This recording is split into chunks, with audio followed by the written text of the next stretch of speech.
And this is Chapter 10 in Macroeconomics, Measuring a Nation's Income. One of the questions that your author mentions in Chapter 1 is, why are some countries richer than others? So if you look at the standard of living, why are some so much higher than others? And the one answer question is productivity. How many goods and services a country can produce?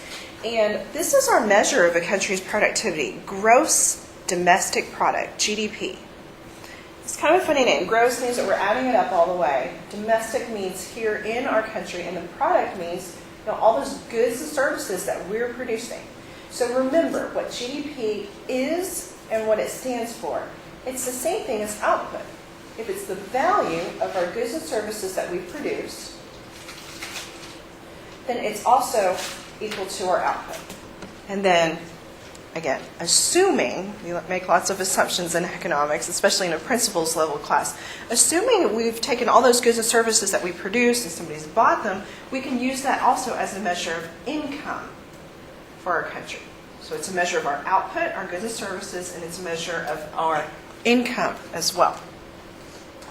Going back to our circular flow diagram, if you think of all the goods and services that our economy has produced, that's this red arrow right here, going from the markets for goods and services to households, that has to equal the spending.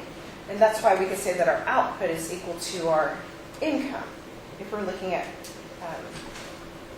the diagram for an economy as a whole.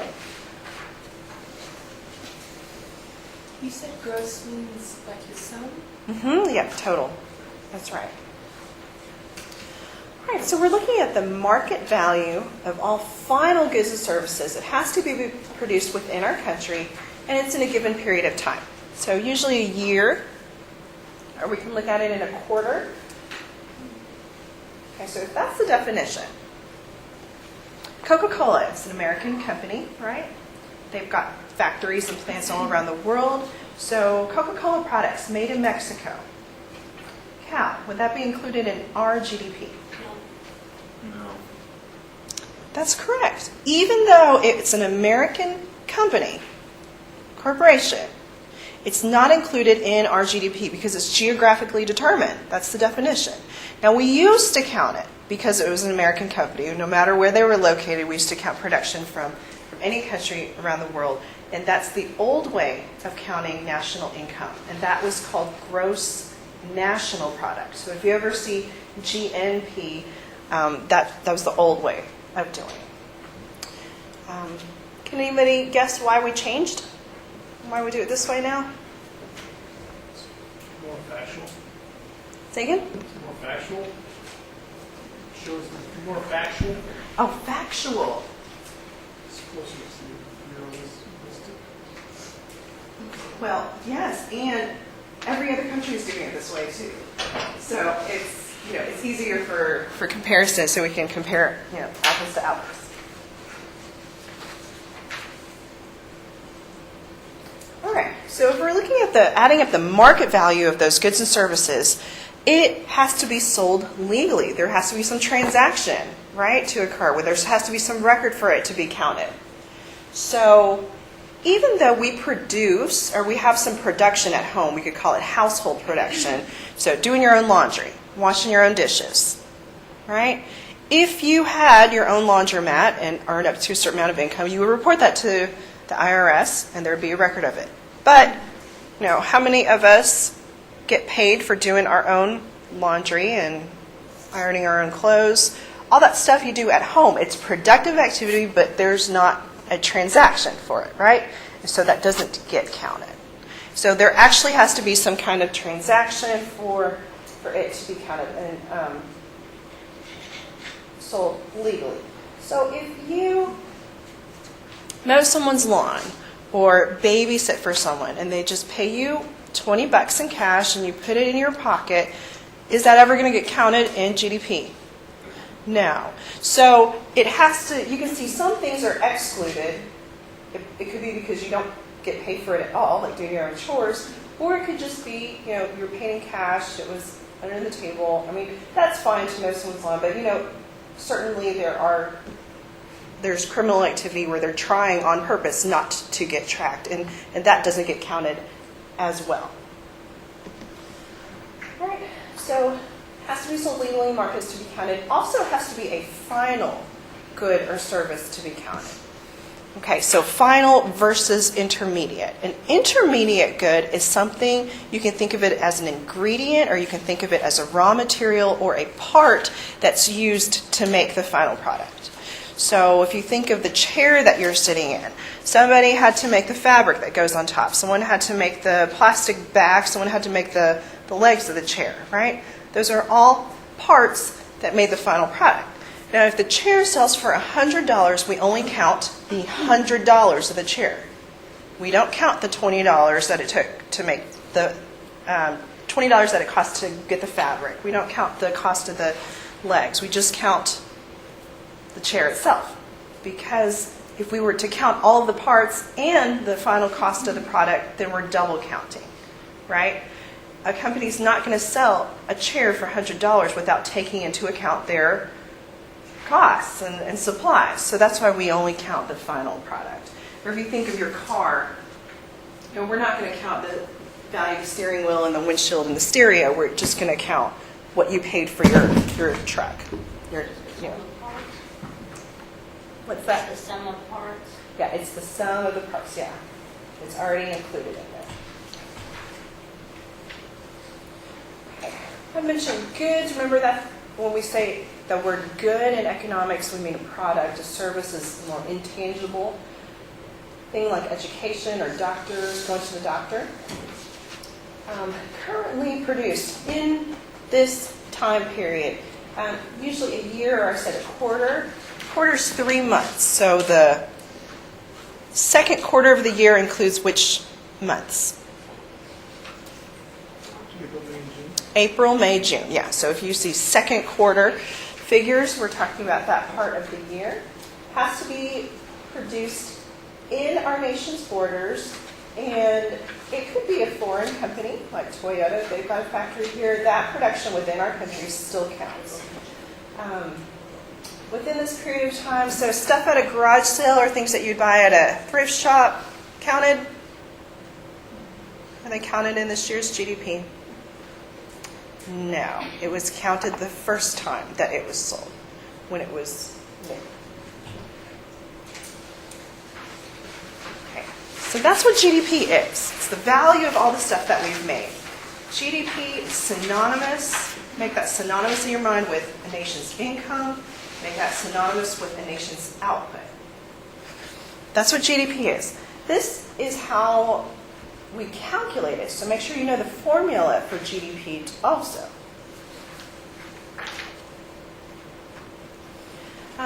With this formula, we're using the expenditure method to calculate how we would figure out what GDP equals.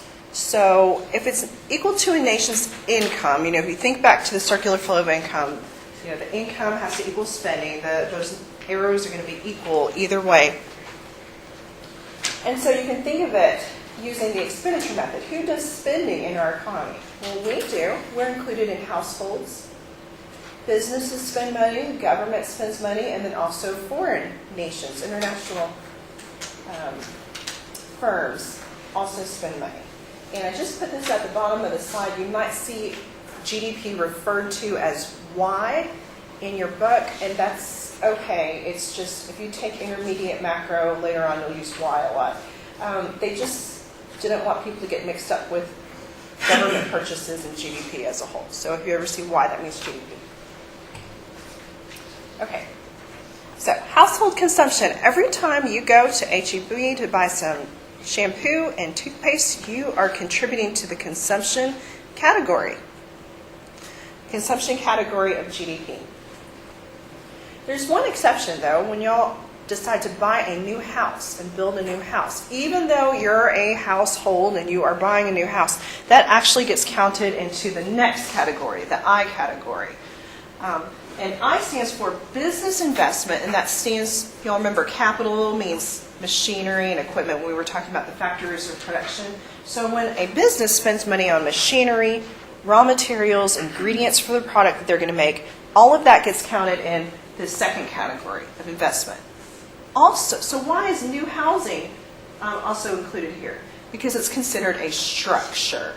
Businesses make, as y'all know, plants, factories, and they're including new houses as part of that structures category. New inventory, all that's included with business spending. Does purchases for like refrigerators and stuff go in when you buy the new house? Does it go in at the same time? That would be, if it's a new refrigerator from Sears, for example, that would still be consumption. Yeah, question. So it's like just the house itself that's underneath? Just the structure? Yes, just the structure. Nothing that goes in? Right. Yeah, furniture, all that would just go there. So make a note to yourself, investment, we're not talking about stocks and bonds here. We're not talking about financial investment. It's just the name the label that we give for business spending on stuff like machinery, equipment, new factories. Okay, so the formula again was C, that was household consumption, plus I is business investment, plus G, which stands for government purchases. We're talking about all levels of the government, local, all the way to the federal level.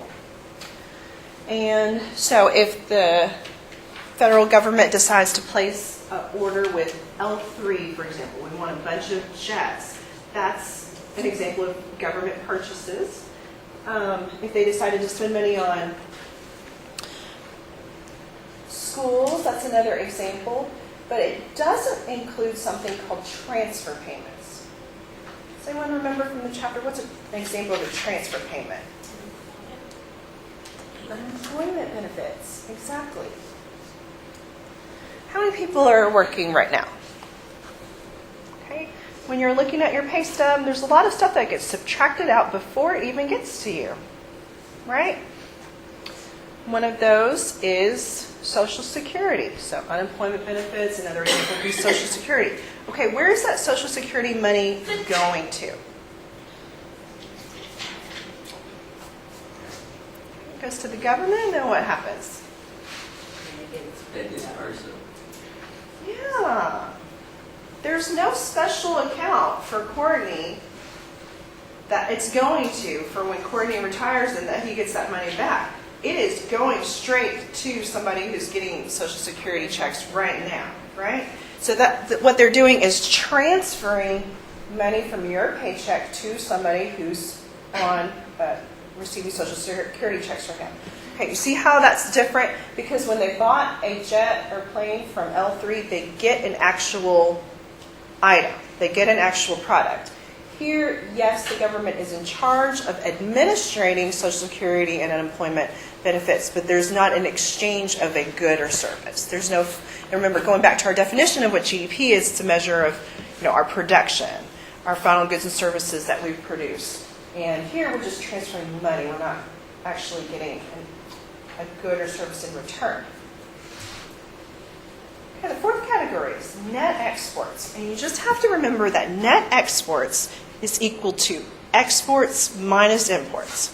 Okay, well, why is this? If GDP is a measure of our income, okay, let's think about exports. Stuff we make here sells to other countries. Where does the money go? It goes here, right? If we export stuff, our goods and services are going outside of our country and money's coming in. Okay, and then imports, stuff that we buy from other countries, where's our money going? Out. So that's why we subtract out the imports, because we're sending money away for this one and we're getting money from other countries with this one. And if this is a measure, if GDP is a measure of our income, then that's why we do exports minus imports. Okay, what does it mean when this is negative?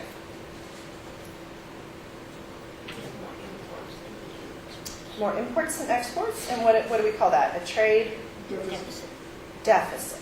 Yes. Do we have a trade deficit now in our country? Yes. And we have for many years.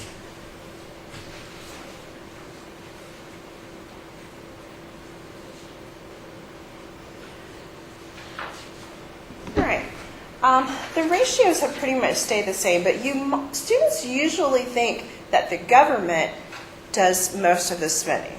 But what they're thinking of is, stuff like Social Security and the money that our government spends on what we call entitlement benefits. That's a big chunk of our federal budget.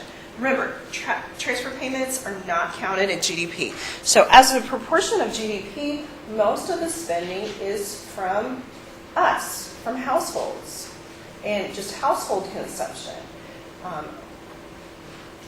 Almost 70% of GDP is made up of household spending. And so going back to how important it is to keep money and resources flowing through our economy and the circular flow of income, if household spending makes up almost 70% of our GDP, you all can see how important it is for people to have jobs, for people to have money to spend, and to keep those resources and money flowing through our economy.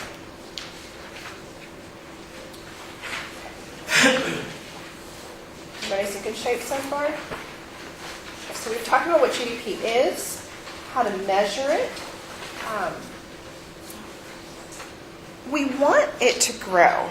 We want GDP to increase because we want to produce more goods and services. We said countries that have a higher standard of living have the ability to make more goods and services. Now, who remembers on the very first day I said one of the goals of why we study the macroeconomy is to increase economic growth? Does anyone remember what is our goal? How many percentage points do we try to get GDP to grow by? 3. Good memory. We try to get it to grow by 3%. Okay, well, let's just pretend. I'm going to just make up some numbers here, just to make the point that your author's trying to make. Let's pretend before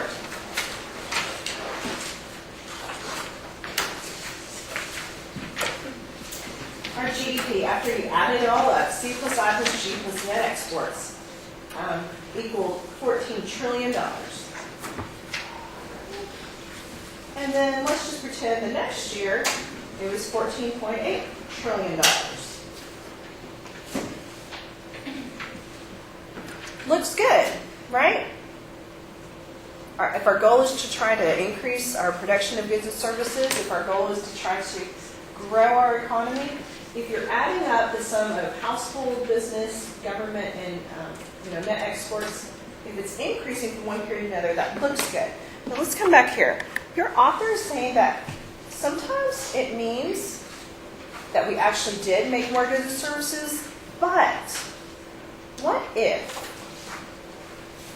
at that $14.8 trillion, we were producing the same amount of goods and services, but they just cost more? Are we really better off? Or did our economy actually grow? No. If we're making the same amount of goods and services, they just cost more. Or even worse, what if we made a fewer amount of goods and services and they just cost that much more, from 14 to 14.8 trillion? We're worse off, right?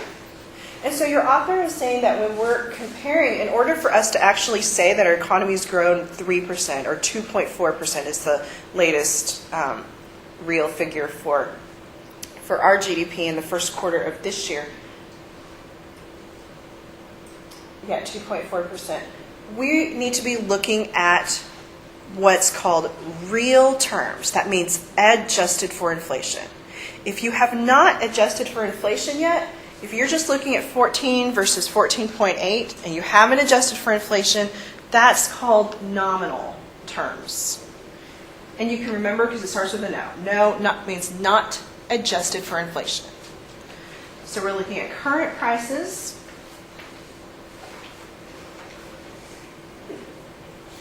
And after break, I'll show you how to adjust for inflation.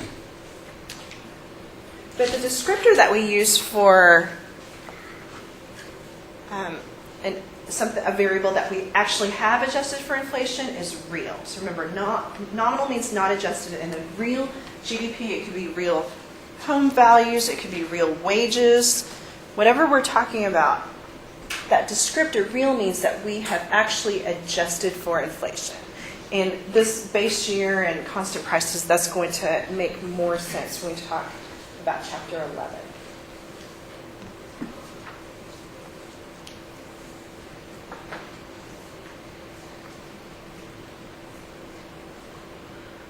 Okay, so just going back to this. Your author's saying that if you saw these numbers here, and somebody's saying, look how much our economy has grown, we produce more goods and services, the first question that should come to your mind is, are these nominal prices or are these real prices that we're talking about? Because, you know, our economy might actually be worse off if there's a lot of inflation happening and we actually didn't produce more goods and services. We want to produce more goods and services, but if these are nominal figures, you cannot say for sure if our economy is growing. If these are real figures, that means we adjust for inflation, then you can say that our economy is actually growing.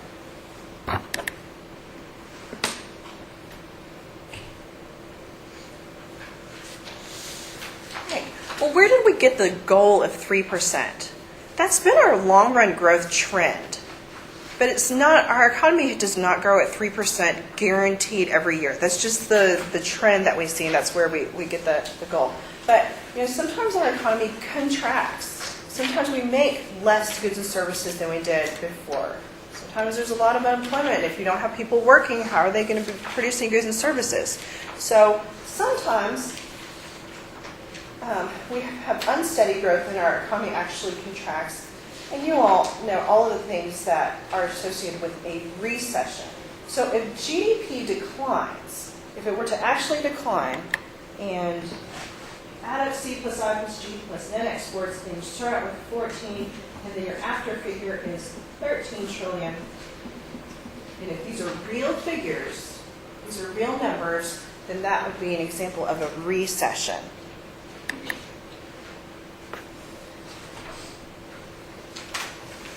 But you can see that even if we've adjusted for inflation, that's what that real GDP means, you can see that our long-run growth trend, even though we've got these pink panels here of when our GDP actually declined, and these indicate recessions. Every time we've got you can see the GDP going down. Long-run trend, though, is growth over time. Your author says that GDP is the single best measure of how an economy is doing. If you could just give me one piece of information about a country, give me their GDP number and I'll be able to tell you, if they're in good shape or not. That's what he's saying.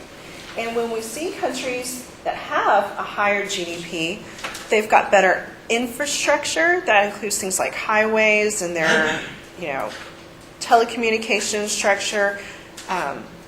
They've got better education, they've got lower infant mortality rates, they have higher literacy rates. All of that stuff is associated, their quality and standard of living is associated with a country having more income and more resources for its citizens. And that's why GDP is so important. On the other hand, even though it's such a good measure, it's not perfect. We said that it excludes things like household production. If you were to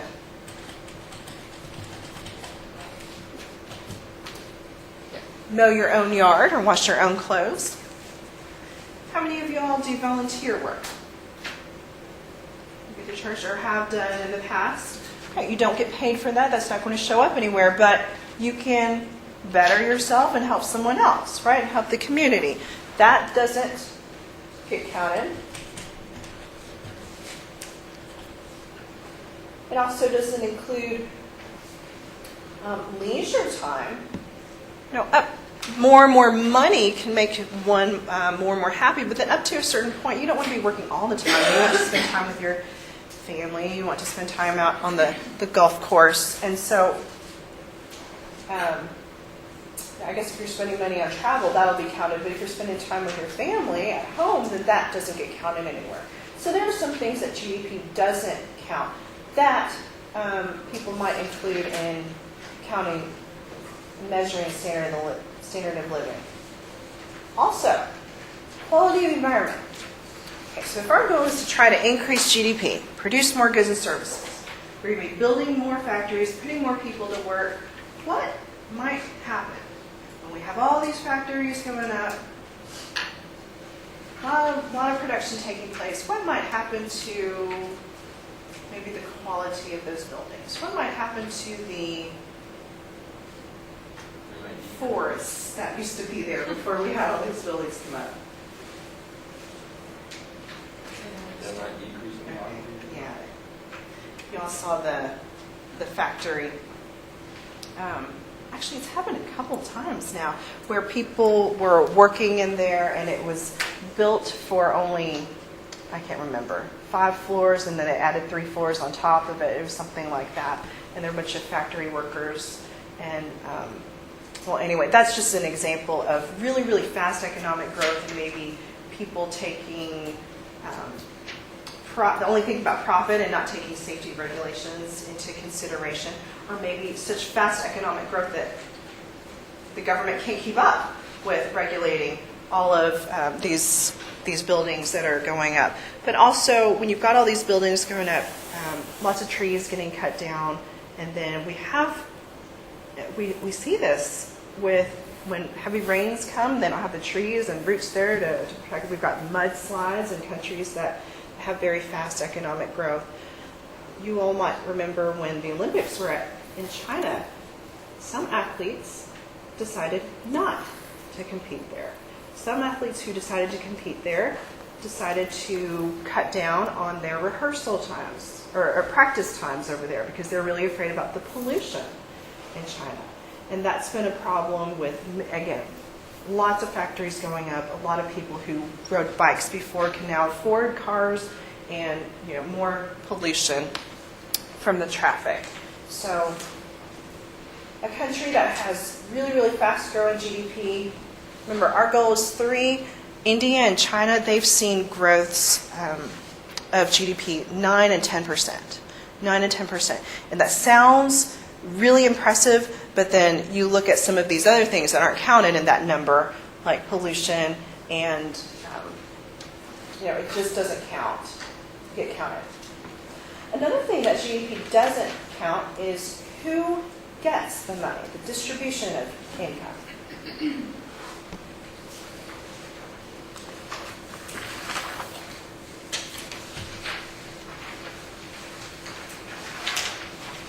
And so a better measure of, if we're trying to get an idea of the distribution of income, is to look at GDP per capita. Not just GDP overall, but GDP per capita. And that just means per person. Per person. So if we were to think of, if it's GDP per person, let me just switch over here real quick. So, and this is real GDP, that means adjusted for inflation per capita. What would be the formula?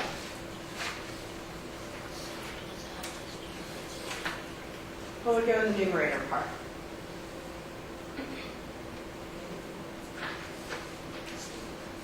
GDP. And if it's per person, what goes down here?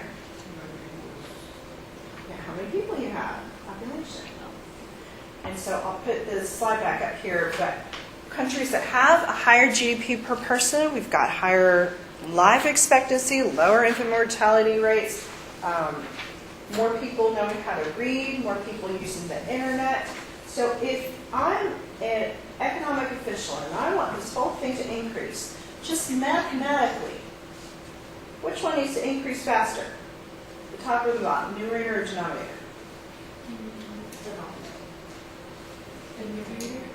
The top, yeah. So a fraction, if it gets bigger on the bottom, the whole thing's getting smaller, right? We're talking about 1/2 versus 1/10. We're getting smaller that way. But if you want this whole thing to get bigger, just mathematically, this needs to get bigger than your population. Right? And in another chapter, we'll talk about, chapter 12, we'll talk about different ways that a country can do that to try to increase their production faster than the population is growing.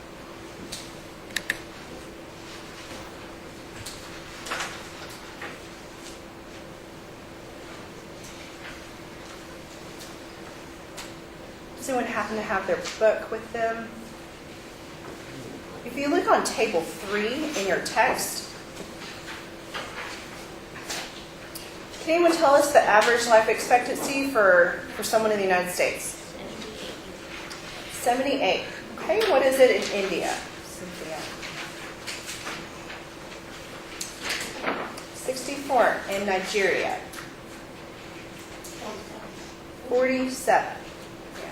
And I think most of us in this class, we know plenty of people who are way older than 47. So GDP and the amount of goods and services that a country as a whole can make, it matters. It is related to all this stuff. How long people are going to live, the resources that are available to them really, really matters. And so if you're looking at life expectancies from, you said 78 for the United States, and that's a big difference for countries that have a higher standard of living versus Nigeria, for example.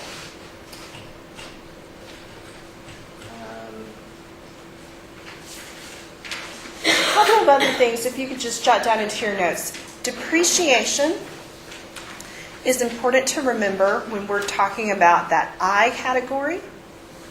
So businesses spending more money on machinery and equipment, and as you'll know, just like your car, it depreciates every year, right? It's losing value because of normal wear and tear. And so why is this important when we're talking about GDP? If we want the whole thing to be increasing, then businesses need to be spending money on replacing that machinery and equipment faster than it's wearing out or depreciating.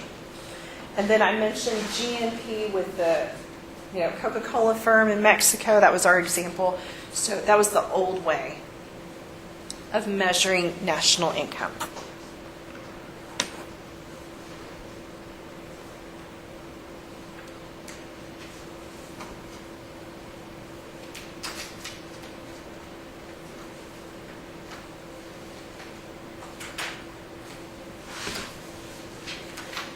Okay, and that is the end of Chapter 10 notes.